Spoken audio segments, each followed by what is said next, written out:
Batman's Rogues Gallery is home to all sorts of supervillains who you can realistically classify as being among the criminally insane. They're dropped off at Arkham Asylum once they take their licks from the Dark Knight, which is a medical facility first and a super prison second, and most clearly aren't, healthy. But the unhealthiest of all is clearly the Joker, a man who revels in violence, unpredictability, and cruelty to seemingly no end. He's unbreakable, an amoral figure with an unconscionable attitude and a penchant for unspeakable horror. He trolls Batman for a living, and no matter how much of a beating he ends up taking, you can be sure he'll still be smiling that same old smile by the time he's thrown back in his cell. But that's not always the case. Although the Joker has developed a reputation for being invincible in the sense that he's impossible to break, a few characters have actually achieved that feat. So with that in mind, I'm Will for What Culture, and here are 8 comic book characters who broke the Joker. Number 8, Catwoman, The Wedding. Although many felt that The Wedding ended in an anticlimax when Batman and Catwoman failed to tie the knot in Batman 50, the previous issue, which concluded the Joker's plan to scupper the pair's special day, was pretty spectacular. After dispatching Batman and shooting Catwoman, the feline femme fatale manages to claw Joker's throat. The rest of the issue focuses on the two bleeding out on some rubble, Selina from her gunshot wounds and Joker from his severed neck. A dialogue then follows, and it's here where the best aspects of Tom King's writing shines through. It could be their last moments, and they spend it debating Batman. Both reflect on their time as super criminals and argue over who really knows the Dark Knight between them. Both have their reasons, and King nails both of their histories with Batman succinctly and superbly, but it's Selina who ultimately prevails. She tells the Joker a joke, and the infuriated Clown Prince decides to reload his weapon, letting go of his neck in the process, and then he drops dead, prompting Catwoman to laugh at the entire exchange. Number 7, Terry McGinnis, Batman Beyond, Return of the Joker. Batman Beyond Return of the Joker may just be the best Batman film ever made, or at least in consideration for that award alongside Mask of the Phantasm and The Dark Knight. It was dark, gripping, and, as was the case with all the DCAU shows, wonderfully atmospheric. It was a major breath of fresh air, and while Batman Beyond excelled at introducing new villains for the teen Batman Terry McGinnis to take on, the spectre of Bruce Wayne's old enemies lingered, none more so than the Clown Prince of Crime. As the film reveals, Joker's last battle with Batman resulted in his own death, as a tortured and Joker-fied Robin turned a gun on his captor. But the clown leaves behind a parting gift, a microchip that leaves behind his own personality imprinted on Tim Drake, the Robin who he'd tortured. And thus Joker returns to the future, and while Bruce is aware of the threat he poses, Terry is more complacent. He sees him as a bit of a joke, and while this works against the Neo-Batman to begin with, McGinnis finds success in his final duel against Joker by mocking him. His goading draws the Joker into letting his guard down, and he's able to destroy the microchip, freeing Tim Drake and ending the Joker forevermore. Number 6, Batman and Commissioner Gordon, The Killing Joke. Alan Moore and Brian Bolland's The Killing Joke is the authoritative account on the relationship between Batman and the Joker, and while it isn't without its critics, it's hard to argue that its last pages are anything short of stunning. Batman comes to the Joker at the start of the story in a desperate plea to end the cycle of violence, but when it becomes clear that it's a prelude to one of the character's most heinous crimes, the reader begins to consider the possibility that the end could arrive a lot sooner than originally thought. Determined to prove that all it takes is one bad day to turn even the most stable man into a crazed supervillain, he paralyzes the then Batgirl Barbara Gordon and kidnaps her father to try and turn him insane. His scheme fails as the Commissioner emerges with his mind intact, and Batman offers to help his old enemy from causing more harm. For one brief second, it seems as though the Joker actually considers his offer. A textless panel shows him turning around, confused at the Caped Crusader's kindness, while the following panel also depicts him in a more lucid and reflective light, contemplating just how far gone he truly is and how sorrowful he is that there's no way back. Number 5, Poison Ivy, Harley and Ivy.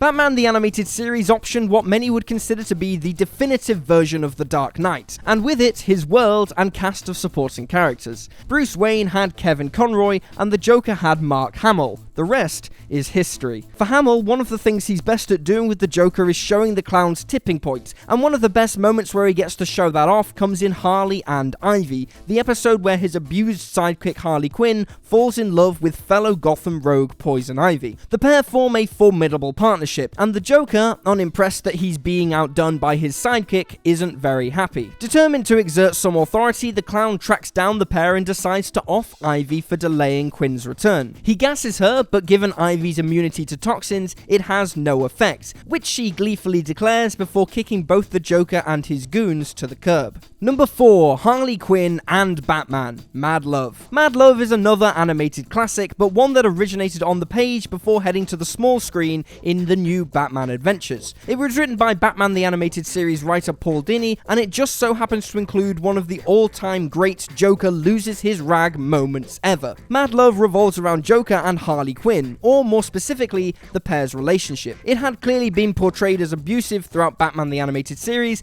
but Tim and Dini show its most awful aspects in their comic. The Clown Prince actually throws Quinn out of his hideout, but rather than take this as her cue to leave him behind for good, Harley decides to win her Puddin's affections by doing what he never could: capture and kill Batman with a gag trap to end all gag traps. Elated, Harley calls over Joker, who is infuriated by the fact she's done what he never could. His own hubris causes Batman to escape, which the Dark Knight makes sure to remind him of during his escape. Smirking, Bats tells the Clown Prince Harley came closer than he ever did to killing him, and caps it all with a patronizing puddin' to add insult to injury. The look on Joker's face says it all.